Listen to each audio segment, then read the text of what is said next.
Well, I played at Isaac Brock for juvenile, and then I got called up to play for St. Boniface Canadians. And so that's where I signed my C form, and I played the first year there. I got hurt about the sixth game in. I got hit by a guy named Gord Arseny, and old Doc Jack Wall came to the house and had a ruptured kidney. So I was hurt, so I didn't play for a while. And then when I came back, I got hot. That's when I got 3 hat tricks and things started to roll for me. So St. Boniface was the big start for me. And then we got traded. I got traded to Winnipeg Braves. So they were taking it with Bill Allen was a coach. And they traded 3 of us. Billy Cooper was involved and myself. We went to the Winnipeg Braves to see if we could make the playoffs with the Braves. Never did make them, but had an opportunity to play for Bill Allen, a special man he was.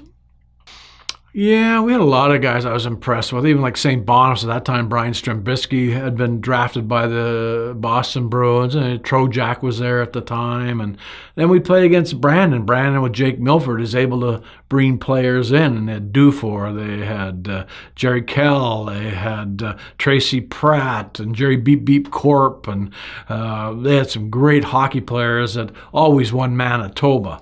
And it was always a thrill to go out to Brandon and play because they were big and tough and were paid. And so Brandon always had some, pretty special hockey players out there. But there's a lot of guys in the Manitoba Junior League too. But at that time I was lucky. I was drafted. And then when I was 19, they offered me to go down to Oshawa to play with Bobby Orr. And that's, they brought Milt Schmidt in and Lynn Patrick to talk to Mr. Perrin. Mr. Perrin owned the old St. Boniface and the Winnipeg Braves. I remember my dad and I meeting at the old Marlborough to say, okay, the kid's going to go down and play his last couple of years with Bobby Orr. And Jack Perrin wouldn't let me go because that year he'd bought me contact lenses and new skates, so he wanted to recover his money. So Boston said, you have to stay another year in Winnipeg. They paid me $500 for a year, $100 a month. I was wealthy, man, I'll tell you. Next year I was supposed to go to Oshawa and end up turning pro a year earlier than I should. But I always never forget that, the opportunity possibly to play with Bobby Orr. So he was a well-known phenom at the time? Or? He was a phenom, and it turns out when I got to Boston, I got to know Bobby, and he was very instrumental in a lot of good things done in Winnipeg for charity. That Bobby Orr was key to us to sell a lot of tickets. So, but that would have been, I went to Minneapolis, played for the old Minneapolis Bruins with Harry Sinden coaching, and then I met Bobby the following year because he turned pro earlier also. So, very special guy, a very classy guy. No, I didn't. We didn't have much of a hockey club. We didn't go anywhere. I was picked up by Brandon to play in the Western Canada Memorial Cup.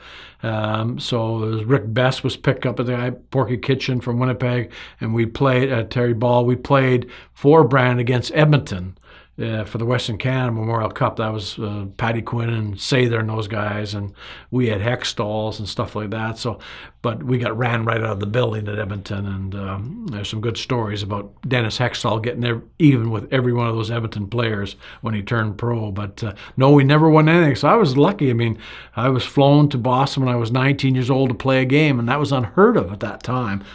First I ever been was Brandon, and I remember my dad coming to the old Metropolitan Theater Saturday afternoon and saying, "Come on, you're going to get a haircut. You're going to Boston tonight." And I, Boston, And they flew me down to Toronto. And I flew on a private plane with the team from Toronto to Boston. A steak on the airplane. My goodness, I got to Boston, and Milt Schmidt gave me a $100 bill, which my dad said, "Put it in your sock because you never know who's going to rob you." And I played the next night against Toronto Maple Leafs, and I got smoked my first shift. I got a knee in the chest by a guy named Eddie Shack.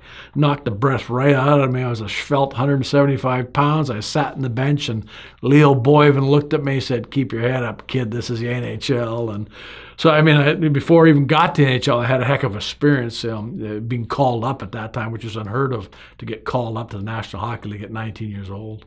I was the All-Star, I guess. I was the All-Star for the on the All-Star team. We played up in Regina for the All-Star team against the Saskatchewan All-Stars. So it was mostly All-Star type awards. I was leading goal scorer there one year in 30 games, had 31 goals or something like that. And but never a lot of awards. It was like I say, we never won a lot of stuff, and that's why I was so thankful to make it to the NHL, because really wasn't any championship teams involved.